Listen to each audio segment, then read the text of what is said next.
Akibat mengabaikan instruksi petugas perlintasan, seorang lansia di Kabupaten Muara Enim nyaris tewas tersambar kereta api Babaranjang tujuan Kertapati, Palembang di perlintasan sebidang Kelurahan Tungkal.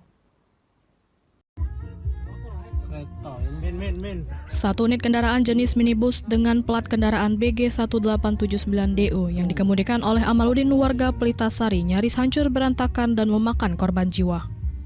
Pasalnya, saat kereta api Babaranjang dari arah Lahat menuju Kertapati melintas di perlintasan sebidang Rukun Damai, sang pemilik mobil tidak memperhatikan dan mengabaikan petugas perlintasan yang memberikan instruksi untuk berhenti.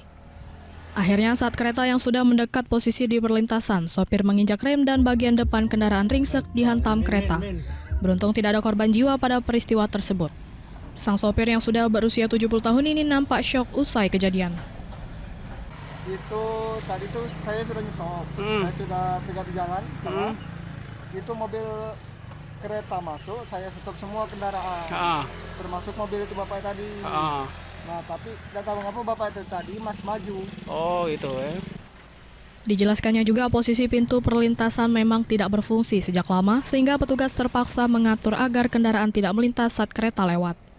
Saat ini korban dan kendaraan sudah dibawa ke rumah korban. Petugas kepolisian juga sudah mengecek ke lokasi terkait peristiwa tersebut. Dari Muara Enim, Edwin Sasatria, iNews melaporkan.